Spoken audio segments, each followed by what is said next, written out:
YouTube.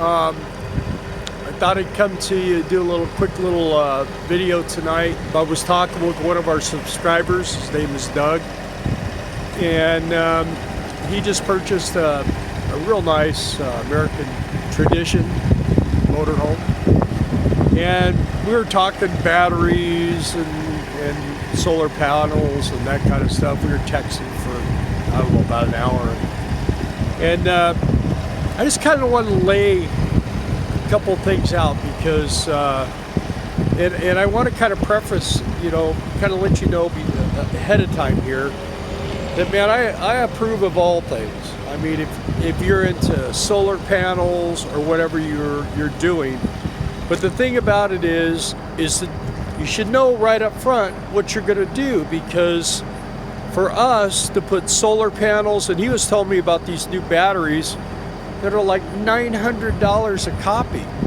And he said, but the advantage to it is you can run them all the way down to where they're dead. Well, pretty much the only time that we are self-sufficient, hopefully this wind doesn't get to you, but it was like 105 degrees here today. But the thing about with us is the only time that we're doing that type of thing, boondocking and stuff like that, is when we're traveling. So like when we're here right now, we have this generator over here going. So we've got air conditioning, we have our convection oven, our cooktop. Everything works just fine, and the best part about it is we're not paying for the fuel to do all that. So also, we have a 550-gallon water tank, which lasts us about 2 weeks or so.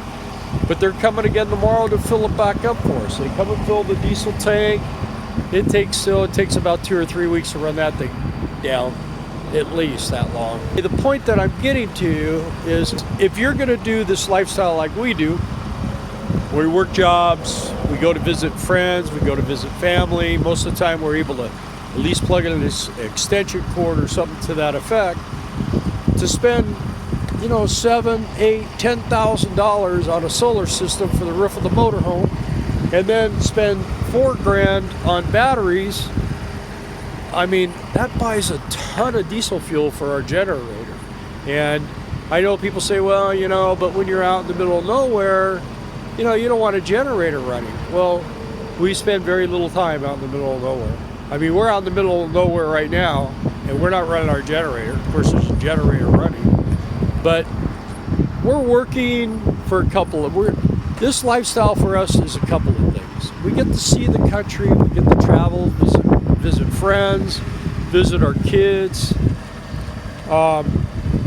And if it wasn't for this lifestyle, we wouldn't be able to do that. If we didn't have this motorhome, that would be out. We got that property in Arkansas. That's kind of on the back burner a little bit right now. A couple things happened that caused us to not be able to get things done right away, but we're going to be coming back around to it. So we're going to get on that. I talked to our next door neighbor. She's been mowing the yard, and tomorrow I'm sending her some money. So she just goes, Bill, grass grows so fast, and then it dries out and it's a fire hazard. So she goes, I've just been cutting it for you. So I'm going to send her a check. She'll get a nice chunk of money, and she's going to be happy with that. So, and we are going to get it done. I mean, sometimes things don't happen quite as quickly as you want them to happen. One of the things about it is, for me, I've never been able to rely on anybody for anything in my life. I've always had to kind of do my things myself, and I should never take for granted or expect for anything to happen. People have their own lives, just like with my kids. My wife, I think, thought that our kids were going to be with us forever, and now they're all over the country. So the amazing part about it is we have the way to go visit the kids, and when we get there, we're not hanging out in their house or making them uncomfortable. Give us an extension cord and a water hose, and we'll be good for a week. Then we'll go find a place to dump, and then we'll move on. So anyway, point being, if I say I invested $5,000 in solar system and batteries, I mean, to me, that buys so much diesel fuel for that generator, and we don't really even need that generator that much. This motorhome, when we're driving, the water is being heated in the water heater. So when we get to where we're going, we can take a shower, we can do that kind of stuff, and it doesn't use any energy. You don't have to turn on propane or nothing. Don't have to fire up the generator. I mean, we run the generator like when we're in a Walmart and something like that. We'll run the generator for half an hour, 45 minutes, get showers, get breakfast, get everything all done. Boom, we shut it off and away we go. I just haven't felt the need, and then you got all the maintenance with the solar panels. I know guys occasionally have some problems with them. They can be pretty expensive. I mean, I had a buddy of mine, he had a Essex, beautiful motorhome. And I mean, he spent like $8,000 or $9,000 putting the solar system on his rig. And the thing didn't work. I mean, his generator ran all the time trying to keep the batteries charged. And finally, he took it to somebody and they said, well, this thing is all wrong. I mean, he had like 12 batteries and all this stuff going on. Anyway, this guy went through and redid it all. It cost him another $10,000 or $12,000, and now it works. But they spend most of their time in RV resorts. So he told me it's been kind of not really wise to spend all that money. He would have been just a lot cheaper just paying for the generator. You know, so anyway, like Doug, him and I were talking. He says, well, you know, we spend most of our time boondocking and stuff like that. Now, if you're going to do that type of lifestyle, by all means, get solar panels. Go down that route. Because, I mean, you want it quiet and you just want to use the sun to charge your stuff. That's great. I mean, I endorse that 100%. But for us, I mean, we got here, we went to a campground. The campground came out. They set us up with one of these trailers. We worked for 3 weeks and they put us back in the campground. So we had full hookups. And we got ready to leave there. We came out here. They bring the trailer in. They keep the trailer service, keep the generator, everything. So we're basically like we're just plugged in. So it's not a big deal. Really, the conditions out here are probably less than, awesome. But this is not. We're not camping. We're not doing this for fun. We're doing this because we want to. I'm doing some work on the motorhome. I've done a lot of things that I needed to do that have just been nightmarish. I spent $300. You can go down here to Lowe's and buy a toilet for a house for $50 or $60. I found a deal on a Sealand 510 Plus. We had a 510 Sealand before, but this one's the new one. $300. I mean, it's 5 times the cost or more of one of these what you can get at Lowe's. So the thing is, you got to kind of figure out what you're doing. And for a lot of you, I know a lot of you folks are getting ready to buy rigs and get out here and roll. And I mean, you could basically leave home broke if you buy everything that everybody says you should buy. What I try to do is I just try to keep this thing functioning the way it was designed, and it seems to work good for me. I got a truck coming down the road, so I'm gonna have to pause you here in a second. But keeping the refrigerator, I rebuilt the refrigerator. I put a new cooling unit on the back, new control panel. I mean, the little control box for everything. I put all that on, and it works great. On a day like today, I was gone. I was out doing laundry and getting parts for the motorhome. If Darla doesn't remember to put that awning out, that refrigerator, man, my ice cream melts. So just trying to keep it in the shade a little bit, because I mean, my temperature gauge that tells me what the current temperature of heat right here where we were at, it was at 112 degrees today. So, and that's pretty hot.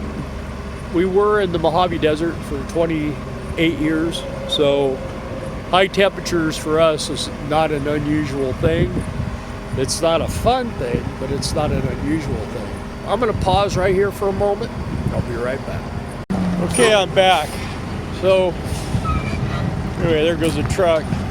The one thing I'd like to say is I'm by no means an expert in any of this stuff. I'm just not afraid to try, you know what I mean? I'd be broke just from rear main seal leaks if I hadn't been willing to just step out and give it a try. If you guys have something that you want to kind of talk about or something, always go over there to Economic Refugees RV group and sign up for that. And then, you know, and I'm not opposed to you guys friending me on Facebook. As long as that's cool, we'll leave that going.